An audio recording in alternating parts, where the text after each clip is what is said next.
Hello, welcome to the third episode of Satya Puja, and you're with me again, Tina, and today we are talking about how emotions can equal prana, life force, or chi, whatever you want to call it. And this came about when I was writing a emotional story, and after I wrote it, I felt extremely tired. And I was very confused by this because I had adequate sleep the night previously, and I ate well, so I was wondering where this came from until I thought about it.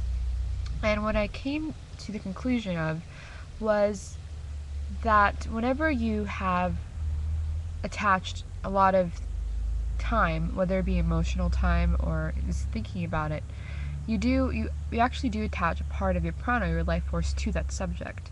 And then so when you're writing it or when you're talking to somebody about it, you feel extremely tired because you really are giving a part of your life, a part of your energy and your soul also to that person or to that piece of paper.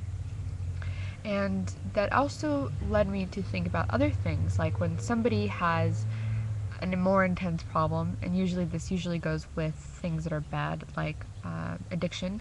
I thought of somebody who was an alcoholic, and when somebody, usually it's not the alcohol that causes it, but it's usually a more underlying issue. What they're really trying to do is drown that issue out, whether it be some kind of trauma or something else.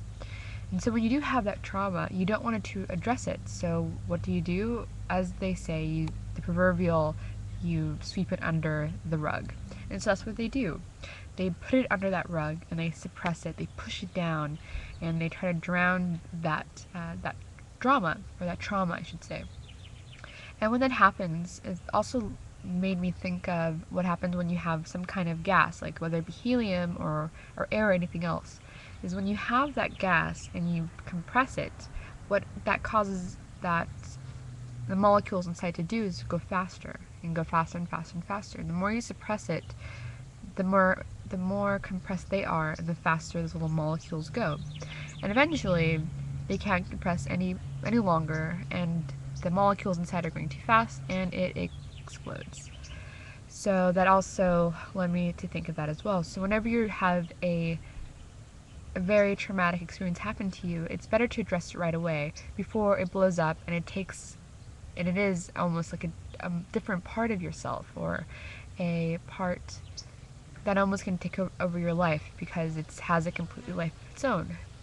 So yes, that's what I thought of. Thank you so much, and please comment and all of that. So I'll talk to you later. Thanks, bye.